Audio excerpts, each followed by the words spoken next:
Good morning everyone. Welcome to our science video lessons. Today we discuss the long question portion of the question answer section of our chapter, that is nutrition in plants. Okay. This chapter or this class belongs to your class 7 science. Okay.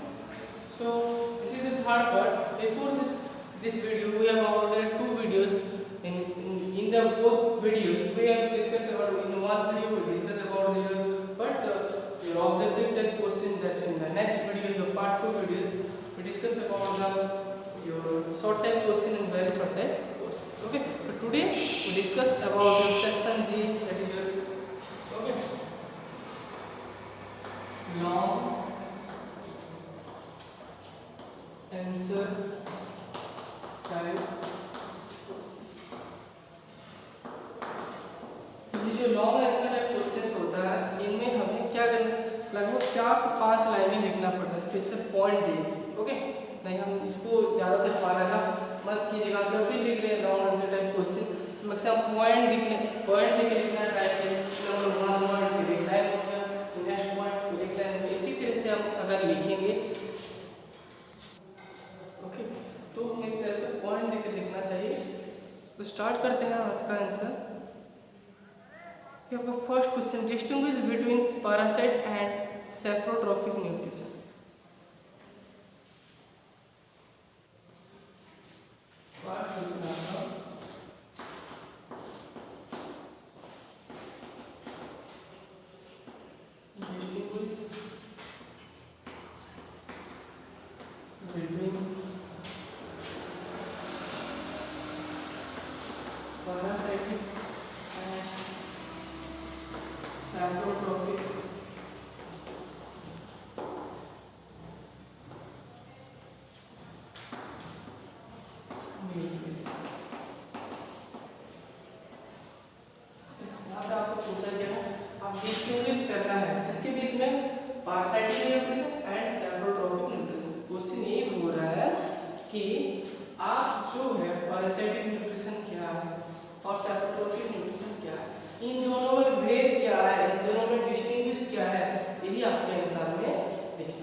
समझा दूंगा कि उसका answer really क्या होना चाहिए. Okay, तो आपका जो क्वेश्चन है पढ़ के है, distinguish between parasitic and saprotrophic nutrition. पहले तो आपको पता होना चाहिए कि पैरासाइटिक न्यूट्रिशन क्या होता है, सेफ्रोट्रॉफिक न्यूट्रिशन क्या है. बाद में इन दोनों की अब डिस्टिंग्विश करें. ओके, तो फर्स्ट पॉइंट था आपका क्या कि in parasitic mode of nutrition organism take in food from other living organism, while the saprotrophic mode of nutrition organism take in nutrients from dead and decaying matter. Okay, तो जो होता है क्या, जो पैरासाइटिक मोड ऑफ न्यूट्रिशन होता है, parasitic mode of nutrition क्या होता है, एक कंपैरिजन दे देते हैं.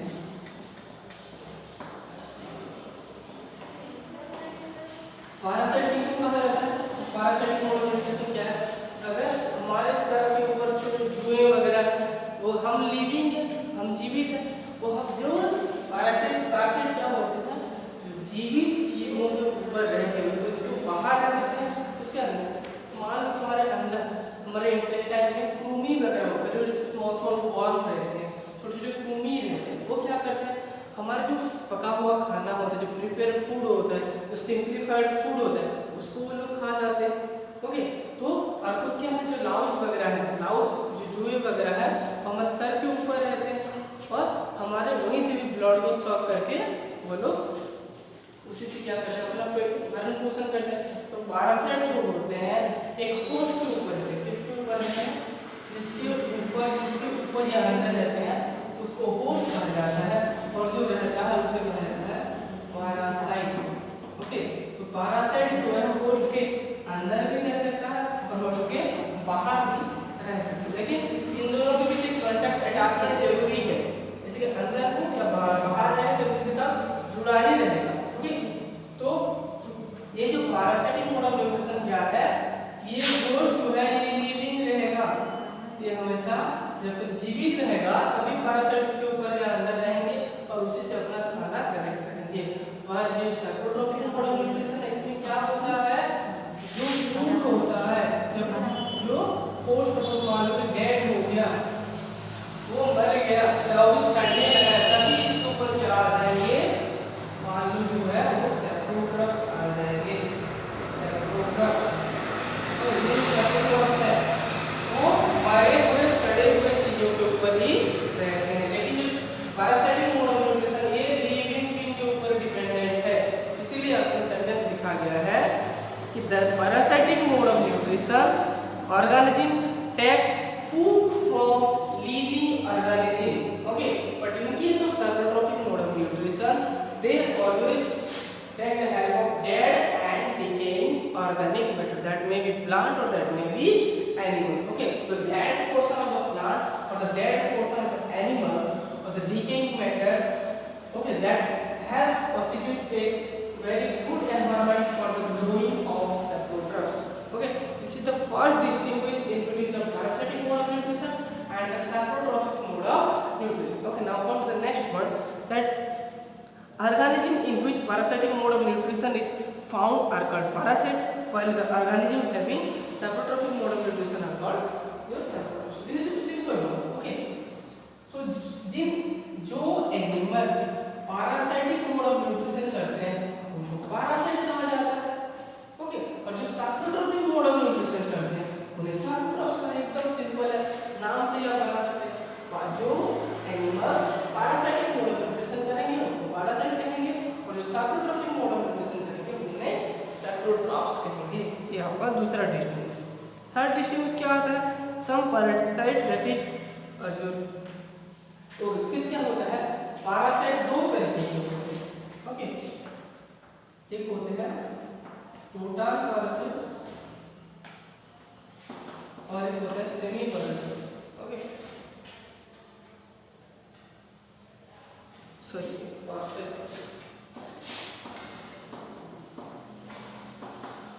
पैरासाइट दो तरीके के होते हैं, एक होता है टोटल पैरासाइट और दूसरा होता है जो पार्शियल पैरासाइट। टोटल पैरासाइट होता है वो अपना सारा खाना होस्ट के ऊपर डिपेंडेंट करता है। ओके, और जो पार्शियल पैरासाइट होते हैं वो क्या करते हैं, कुछ खाना उनसे चुराते हैं, कुछ चीजें उनसे चुराते हैं, फिर उन चुराई हुई चीजों से वो लोग खुद का खाना खुद बनाते हैं। ओके, सपोज मान लो कि पेड़ है, इसके ऊपर एक पैरासाइट चढ़ा हुआ है, ये एक पैरासाइट प्लांट है। ये क्या करेगा, ये जो बड़ा प्लांट है ये होस्ट हो गया आपका, स्मॉल जो ये हो गया आपका पैरासाइट। ये पैरासाइट क्या करेगा, ये जो होस्ट प्लांट है, होस्ट प्लांट से वाटर कलेक्ट करेगा, उसी से न्यूट्रिएंट्स कलेक्ट करेगा, उसी से कार्बन डाइऑक्साइड कलेक्ट करेगा, इन सब चीज कलेक्ट करके वो खुद का खाना खुद बनाएगा। ये ना ही टोटली किसी के ऊपर डिपेंडेंट है, पर किसी ना किसी मात्रा में, थोड़ी ही मात्रा में दूसरे के ऊपर डिपेंडेंट है, इसीलिए इनको कहा गया partial parasite. Okay, total parasite खुद का खाना खुद बना नहीं सकते, लेकिन पार्शियल पैरासाइट दूसरों से चीजें कलेक्ट करके खुद का खाना खुद बनाते हैं। ओके, लेकिन जो सैप्रोट्रॉप्स है पूरी तरीके से वो डेड और डिकेइंग मैटर से ही रिलेटेड करते हैं, वो खुद का खाना खुद कभी नहीं बना सकते हैं। ये हो गया आपका तीसरा डिस्टिंग्विश। ओके, फिर आता है ना फोर्थ डिस्टिंग्विश में, parasite cannot absorb unnecessary nutrients while saprotrophs absorb nutrients from dead matter and clean the environment. Okay, तो जो पैरासाइट होते हैं वो उनको जितना चाहिए उतना ही चीजें कलेक्ट करते हैं, किससे, होस्ट से। पर ये सैप्रोट्रॉप्स है ये कुछ नहीं छोड़ते, अगर कोई डेड एनिमल पड़ा है उसका सब कुछ ये लोग खा जाएंगे और पूरी तरह से एनवायरनमेंट को क्लीन करेंगे। ओके, नेक्स्ट होता है some parasites are cuscuta, mistletoe and some saprotrophs are fungi and must. फिर लास्ट में दो एग्जांपल दे देना है पैरासाइट का, उनका फेमस प्लांट पैरासाइट जो एग्जांपल है वो हो गया आपका क्या, ये लाउस भी दे सकते हैं आप, फिर वर्म भी दे सकते हैं। ओके, फिर यहाँ पे प्लांट का दिया गया है कस्कटा प्लांट, फिर है मिस्टिलोटोई प्लांट्स, ये दोनों प्लांट्स हैं। फिर जो सेप्रोट्रोफ का एग्जांपल दिया गया है वो है आपका जो फंगस और मशरूम वगैरह। ओके, ये हो गया आपका first question, that is distinguish between the parasitic mode of nutrition and saprotrophic mode of nutrition. I hope आपको सही तरीके से समझ में आया होगा। आप जो पीडीएफ फाइल भेजा गया है उसी के सहारे आप इसका आंसर डॉक्यूमेंट कीजिए। ओके, अब हो गया next question, that about the next question, that your question number 2 is how will you test the presence of stars in leaves। Question आपसे पूछा है कि जो स्टार्स जो लीव्स होता है, लीव्स में स्टार्स होने की, ओके लीव्स में स्टार्स होता है, इसको किस तरह से आप प्रूव कर सकते हैं। ओके, लीव्स में स्टार्स है या नहीं, स्टार्स की प्रेजेंस को आप किस तरह से प्रूव कर सकते हैं एक्सपेरिमेंटली, ये आपसे पूछा है। ओके, तो इसके लिए आपको जो बुक्स है उसका पेज नंबर 6 में दिया गया है। ओके, जब हम कोई एक्सपेरिमेंट करते हैं तो पहले उसका एम सेट करते हैं। ओके, हमारे एम्बिशन क्या है, तो अगर हमारा एम्बिशन क्या बनेगा, एम्बिशन क्या क्वेश्चन से ही बनेगा हमारा एम्बिशन। क्वेश्चन में पूछा कि लीव्स में स्टार्स को टेस्ट करना है, स्टार्स की प्रेजेंस को टेस्ट करना है, तो एम्स क्या बनेगा, to test the presence of starch in leaves. Okay, to test the presence of starch in leaves, ये जो पार्ट्स है इसका एम बन गया, to test the presence of starch in leaves, ये हमारा एम ऑफ द एक्सपेरिमेंट है। Okay, फिर इसके लिए हमें क्या चाहिए, ओके तो इसके क्वेश्चन आ जाता है मटेरियल्स,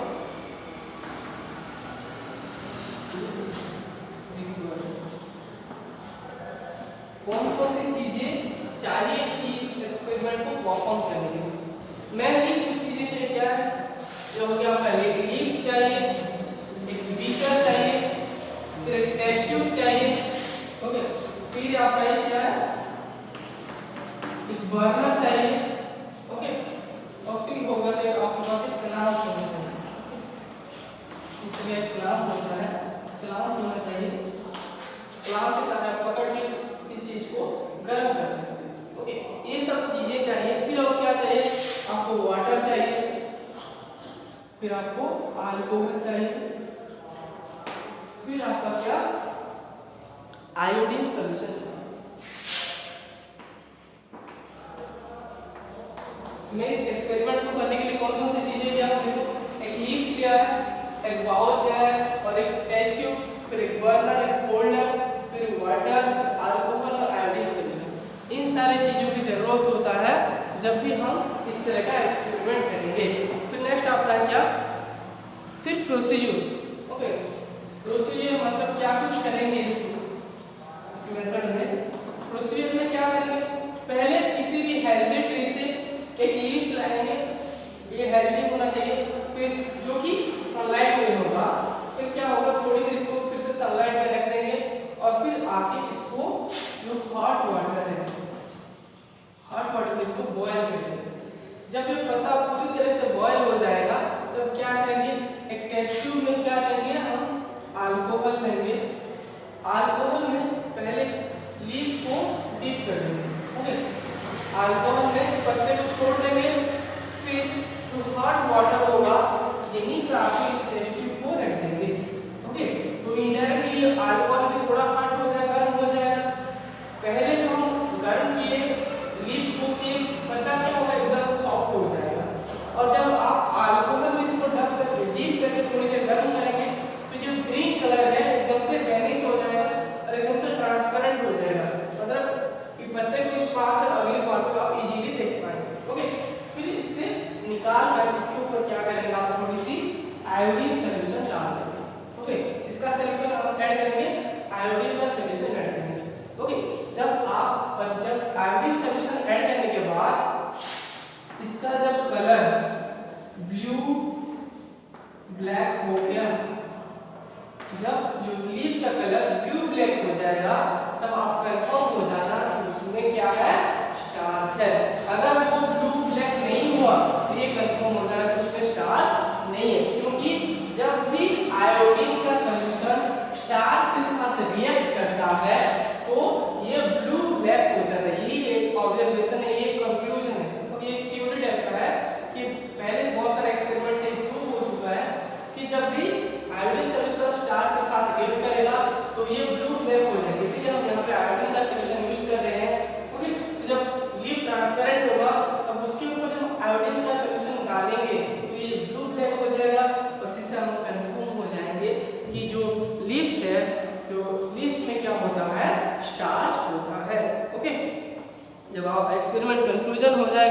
लिख देना the leaf change into blue black colour due to the presence of starch in it. Okay, ये आपका हो गया answer of question number 2। Now come to question number 3।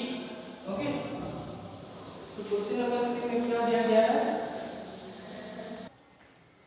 तो स्टूडेंट आपका थर्ड क्वेश्चन इस तरह का है कि क्वेश्चन में क्या पूछा है, how replenishment of soil can be replacement of nutrients. Okay, nutrients can be done in. Okay, जो सॉइल के मैंने बार बार आपको पूछा कि सॉइल में क्यों न्यूट्रिएंट्स की मात्रा कम है, बार बार खेती करने से सॉइल में न्यूट्रिएंट्स की मात्रा कम हो जाती है। ओके, तो जो न्यूट्रिएंट्स की मात्रा कम हो जाएगा उसका भरपाई किस तरह से हम कर पाएंगे, रिप्लेनिशमेंट हम किस तरह से कर पाएंगे, ये क्वेश्चन आपसे पूछा है। ओके, इससे बहुत सारा प्रोसीजर है। ओके, तो लिख that the following procedure should be followed to fulfil replenishment of the nutrients in the soil. इसके ये जो रिप्लेनिशमेंट ऑफ न्यूट्रिएंट्स करना है इसके लिए कुछ मेथड्स वगैरह है, उन मेथड्स के बारे में हम अभी डिस्कस करेंगे। पहला जो है क्या है, to adding manure and fertiliser. आपने देखा होगा जब हमारे आसपास में खेती वगैरह जब किसी तरह का खेती होता है तो उसमें क्या करते हैं, वो किसी ना किसी तरह का केमिकल फर्टिलाइजर मिलाते हैं। यही तो नहीं क्या मेन जो कि गाय के गोबर है या कोई बकरी का इस तरह का जो उनका जो स्टूल वगैरह होता है उनको कलेक्ट करके रखते हैं, फिर उसको जाकर खेत में ऐड करते हैं, क्योंकि एक क्या है ऑर्गेनिक मैन्यूर है। ऑर्गेनिक मैन्यूर ह्यूमस में भरा हुआ होता है, जो सॉइल का ऊपरी लेयर है उसको एकदम से फर्टिलाइज कर देता है और प्लांट को जो कुछ भी चीज चाहिए उससे वो मैन्यूर से ही मिल जाता है। इसीलिए हम क्या करेंगे, जो सॉइल को न्यूट्रिएंट्स की भरपाई करने के लिए उसमें हम मैन्यूर डाल सकते हैं। फिर क्या होता है, केमिकल फर्टिलाइजर भी उसको ऐड करके उसको इम्प्रूव कर सकते हैं। ये हो गया आपका एक method. Okay, nitrogen rich manure and fertiliser are be added to the soil to increase the its fertility. Okay, एक आपका एक प्रोसीजर हो गया। दूसरा प्रोसीजर क्या है कि आप प्लांट में क्या करेंगे,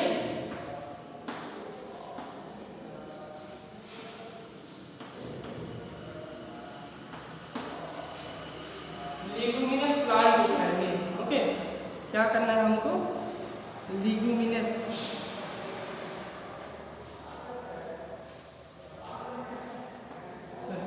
प्लांट जो खेती करेंगे, लेगुमिनस प्लांट्स उगाएंगे। लेगुमिनस प्लांट्स मतलब जो मैक्सिमम पी प्लांट्स वगैरह है, जो नट्स प्लांट वगैरह है, ये जो प्लांट्स होते हैं इनके रूट में, इसमें रूट में राइजोबियम, ये बैक्टीरिया का नाम है, इसका नाम क्या है, राइजोबियम। ओके, राइजोबियम जो बैक्टीरिया है वो एटमॉस्फेयर का जो नाइट्रोजन है उसे फिक्स करके सॉइल को भेज देता है। इसी के सहारे ये नाइट्रोजनस प्लांट जो उगाएंगे अपने खेत में, तो ये जो राइजोबियम बैक्टीरिया उसका जो रूट में होगा वो रिप्लेसमेंट ऑफ न्यूट्रिएंट्स कर सकता है सॉइल के लिए। ये भी एक मेथड हो गया आपका। उसका थर्ड मेथड होता है आपका क्या, जब यह लाइटनिंग होता है, बारिश के सीजन में आप जब बिजली चमकती है उस जो हाई वोल्टेज करंट उसके सहारे फ्लो करेगा, तो उसी की वजह से जो एटमॉस्फेरिक नाइट्रोजन है वो कंपाउंड के रूप में सॉइल में चला जाता है। ये भी एक मेथड हो सकता है। Okay, soil can also be replenished by using electrical discharge during the lightning process। ये आपका ये मेथड हो गया। फिर by using of lightning। Okay, ये नेचुरल मेथड है, हम करवा नहीं सकते, ऑटोमेटिकली नेचर खुद करता है। बारिश के सीजन में लाइटनिंग होता है तो उससे क्या है कि नाइट्रोजन फिक्सेशन हो जाता है और सॉइल रिप्लेनिशमेंट हो जाता है। सॉइल में जो न्यूट्रिएंट्स होता है वो रिप्लेनिशमेंट होता है। और एक प्रोसेस है, ये आप आंसर शीट में नहीं दी गई, लिख सकते हैं आप फॉलोइंग क्या होता है, अगर एक क्रॉपलैंड होगा, एक खेत होगा, उसको क्या करेंगे हम, एक crop season we left on cultivated for one crop season. एक सीजन जो होता है, एक सीजन के लिए हम क्या करेंगे, उस खेत में कोई भी फसल नहीं उगाएंगे, उसको ऐसे ही छोड़ देंगे। इस प्रोसेस को कहते हैं फॉलोइंग। तो फॉलोइंग प्रोसेस जब हम फॉलो करेंगे तो ऑटोमेटिकली नेचुरली जो न्यूट्रिएंट्स का भरपाई होना है ऑटोमेटिकली हो जाएगा। ये सब प्रोसीजर है जो कि आप फॉलो करके replenishment of nutrients can be done inside the और into the soil. Okay, now come to your fourth question. तो स्टूडेंट ये आपका फोर्थ क्वेश्चन है, लॉन्ग आंसर टाइप क्वेश्चन का। मैं क्वेश्चन में पूछा है what are carnivorous plants. Okay, ये क्वेश्चन होगा फिर उसमें ऐड किया गया explain how they fulfil their food. Okay, दो क्वेश्चन दिए गए यहाँ पे। पहला क्वेश्चन आपसे पूछता है कि ये जो कार्निवोरस प्लांट्स है ये क्या है। ओके, ये आपको बताना है। फिर उसके बाद आपको क्या बताना है कि एक्सप्लेन कीजिए कि how they fulfil their food demand. वो लोग अपनी जो फूड की अपनी जो खाने की रिक्वायरमेंट है, फूड की जो डिमांड है, उसको किस तरीके से वो फुलफिल करते हैं। ओके, तो आप जो डिफरेंट मोड ऑफ न्यूट्रिशन पढ़ा होगा। Okay, different mode of nutrition उसमें आता है जो कार्निवोरस प्लांट के बारे में डिस्कस। कार्निवोरस मतलब क्या है, जो कार्निवोरस एनिमल्स वगैरह, सपोज मान लो कि लायन हो गया, टाइगर हो गया, ये लोग क्या करते हैं दूसरे जीवों को मार कर खुद का खाना खाते हैं, इनको इसलिए इनको कार्निवोरस कहा जाता है। लेकिन हम लोग प्लांट्स जब पढ़ते हैं तो ज़्यादातर प्लांट्स क्या होते हैं, प्रोड्यूसर होते हैं, वो खुद का खाना खुद बनाते हैं, वो लोग ऑटोट्रॉफ्स होते हैं। पर ऐसे भी कुछ प्लांट्स हैं, ऐसे कुछ एक्सेप्शनल प्लांट्स हैं जो कि कार्निवोरस भी होते हैं, इसीलिए उनको कार्निवोरस प्लांट कहा गया है। ओके, तो ये जो कुछ यूनिक प्लांट्स वगैरह होते हैं इनके बारे में आपको पूछा है और किस तरह से फूड उनका फूड डिमांड होता है ये हमसे पूछा। ओके, पहले पढ़ लेता हूँ आंसर इसका। The plants which fulfil their nitrogen requirement by trapping the insects are called carnivorous plant. For example Venus flytrap. Since these plants grow in marshy and boggy areas, their soil does not fulfill their nitrogen and calcium requirement. Okay, so to fulfill their nitrogenous and calcium requirement, fulfill their demand, so they take help of external sources, that is insect. These plants have modified or specialized leaf which trap the insect coming near them. They can digest their prey and get the required nitrogenous products from their body and fulfill their requirements. Okay, तो answer से आपको यही पता चलता है कि जो carnivorous plants हैं वो क्या करते हैं।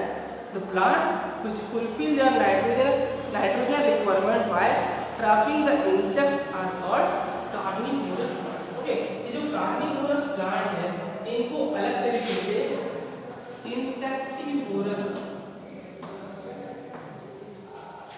इंसेक्टिवोरस प्लांट्स भी कहा जाता है।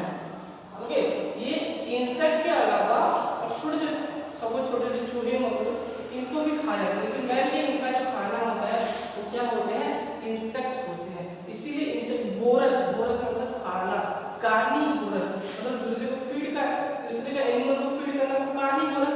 इस तरह जो वोरस टर्म होता है, जो इंसेक्ट खाता है वो होता है इंसेक्टिवोरस। ओके, जो प्लांट को खाता है उसे प्लांट को हार्ट कहते हैं, तो हार्ट को खाता है वो हार्बिवोरस। वोरस मतलब कुछ को खाना। ओके, तो जो किसको खाते हैं, इंसेक्ट को खाते हैं, इसलिए ये होता है इंसेक्टिवोरस। समझ में आया?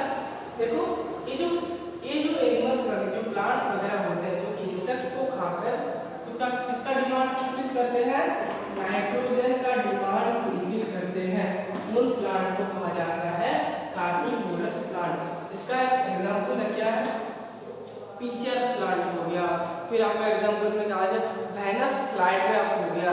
ओके, ये सब क्या है आपका इंसेक्टिवोरस प्लांट है और कार्निवोरस प्लांट। ओके, ये का फूड डिमांड क्या होता है और ये किस तरह से फुलफिल करते हैं। देखो बच्चों, ये जो कार्निवोरस प्लांट है हमारे आसपास नहीं पाए जाते। ये किस जगह पे पाए जाएंगे, marshy and boggy area, means जिस जगह पे एकदम दलदल टाइप का एरिया, जो जहाँ पे एकदम हमेशा पानी रहता है, एकदम दलदल टाइप का जगह होता है, वहीं पे ये जो कार्निवोरस प्लांट पाए जाते हैं। उस जगह पे क्या होता है ना, उसका जो सॉइल है उसमें जो नाइट्रोजन एंड कैल्शियम ये दोनों चीज नहीं होती है, ना के बराबर होती है। तो ये जो वहाँ पे जो प्लांट उगते हैं उनको नाइट्रोजन और कैल्शियम नहीं मिलता, लेकिन ये जो नाइट्रोजन कैल्शियम आते हैं इसमें आते हैं किसके अंदर आते हैं, ये आते हैं आपका मैक्रोन्यूट्रिएंट्स के मात्रा, मैक्रोन्यूट्रिएंट्स में आपको पढ़ा है कि जो न्यूट्रिएंट्स ज्यादा मात्रा में आवश्यक होता है उनको कहा जाता है मैक्रोन्यूट्रिएंट्स। ओके, तो नाइट्रोजन और कैल्शियम दोनों ही हर किसी जीव के लिए ज्यादा मात्रा में चाहिए। अगर आप जिस जगह पे रहते हैं वहाँ पे दोनों बिल्कुल नहीं है तो आप कैसे बच पाएंगे, किसी न किसी अल्टरनेटिव आपके पास आइडिया होना ही चाहिए। इसलिए क्या करते हैं, ये जो प्लांट्स वगैरह होते हैं इनके जो लीव्स होते हैं ये थोड़ा मॉडिफाइड होते हैं, ये आम लीफ की तरह नहीं रहते हैं। ओके, सपोज मान लो जब वेनस फ्लाईडारा की बात करेंगे तो इस तरह का इसका जो लीफ है वो इस तरह से दोनों के ऊपर ऐसे ओपन रहेगा और जो उसमें से छोटे छोटे टीथ वगैरह जैसा निकलेगा। ओके, जब कोई भी छोटा सा जीव इसके अंदर आ जाएगा, ओके, तो इसके छोटे छोटे अंदर सेंसर है, जब कोई भी इंसेक्ट इसके अंदर आ जाएगा तो एकदम से क्लोज हो जाए। सपोज मान लो टीथ वगैरह ऐसा है, अगर कोई भी चीज इसके अंदर ऐसे क्लोज हो जाए तो निकल नहीं पाएगा। इसके अंदर जो इंसेक्ट रह गया वो फिर क्या करेगा, इसके अंदर कुछ केमिकल सीक्रेशन होंगे, उस केमिकल के सीक्रेशन के जरिए एकदम बच जाएगा और उसी इंसेक्ट के अंदर जो भी नाइट्रोजन या कैल्शियम है उसको एक्सेप्ट करके वो अपना फूड डिमांड को फुलफिल करेगा। ये आपका एकदम से इसका फंडा। ओके, तो इनके पास क्या होता है, मॉडिफाइड लीफ होता है। तो मॉडिफाइड लीफ की वजह से ये दूसरों छोटे छोटे इंसेक्ट को ये लोग कैप्चर करते हैं, फिर उसको खा जाते हैं, खाकर अपना नाइट्रोजन और कैल्शियम का जो डेफिशिएंसी है, जो डिमांड है उसको फुलफिल करते हैं। ओके, आई होप समझ सही तरीके से समझ में आया होगा। आपके पास आंसर है इसलिए मैं आंसर नहीं लिख रहा हूँ, बस इसको समझाने की कोशिश कर रहा हूँ। Okay, come to the next question. तो स्टूडेंट ये आपका फिफ्थ क्वेश्चन क्या है, how do fungi and algae benefit each other? Okay, फिर आता है क्या, what is this relationship? Okay, पहले क्वेश्चन को समझ लेते हैं। क्वेश्चन ने कहा है कि फंगाई और algae किस तरह से एक दूसरे को लाभ प्रदान करते हैं, एक दूसरे का बेनिफिट करते हैं। ओके, फिर क्या पूछा है कि what is this relationship called? Okay, इन दोनों में रिलेशन बनता है, बॉन्ड बनता है। ओके, इस रिलेशन को क्या कहा जाता है? ओके, आप और दूसरे बच्चे के बीच एक रिलेशन हो गया, उसको हम फ्रेंडशिप कहते हैं। आपके मदर और आपके बीच में जो रिलेशनशिप उसको कुछ अलग तरह के नाम है। तो इस तरीके से जो फंगी और algae के बीच जो रिलेशन बनता है उसको क्या कहा जाता है, और ये दोनों किस तरह से पार्टनरशिप करते हैं और ये दोनों आपस में किस तरह से एक दूसरे को बेनिफिट पहुंचाते हैं, ये आपका क्वेश्चन है पूछा। ओके, इसका आंसर मैं पढ़ लेता हूँ पहले। With the help of symbiotic mode of nutrition fungi and algae benefit each other. Fungi help algae by providing shelter, water and minerals from soil to eat, while the algae is in return prepare food for fungi by the process of photosynthesis. Since algae is an autotroph and fungi is a saprotroph, so they help each other in the synthesis of food. The association of both fungi and algae is called lichens, which is known to be a composite organism. Okay, ये था आपका answer. इसीलिए जो पूछा how do fungi and algae benefit each other, तो एक process होता है, आपने पढ़ा होगा कि symbiotic mode of nutrition. Okay, तो ये जो प्रोसेस होता है, ये जो सिम्बायोटिक मोड ऑफ न्यूट्रिशन है, इस प्रोसेस के माध्यम से फंगी algae को हेल्प करता है, बेनिफिट पहुंचाता है, और algae फंगाई को भी बेनिफिट पहुंचाता है। ओके, फिर क्या है, फंगाई जो है, फंगाई हमने पढ़ा होगा कि फंगाई में क्या होता है, एक सैप्रोट्रॉप्स है। ओके, वो किस कार्य में माहिर है, वो किसी भी बच्चे रिक्वायर्ड न्यूट्रिएंट्स होगा, कहीं भी एयर कलेक्ट करना है, कहीं भी जो सॉइल जो शरीर आपका वाटर कलेक्ट करना है, आपका अगर किसी तरह का न्यूट्रिएंट्स कलेक्ट करना है, तो इसमें कौन माहिर है? फंगाई माहिर है। और आल्गी आप जब से पहचान लेंगे, आल्गी क्या है? एक तरह का जो है क्या प्रोड्यूसर है, एक ऑटोट्रॉफ है, एक खुद का खाना खुद बनाता है। ओके, तो यहाँ पे रोल क्या? फंगी, ये जो है फंगस होता है, फंगाई जो है, और आल्गी, इसको हम डेली लाइफ में रिलेट करके समझे।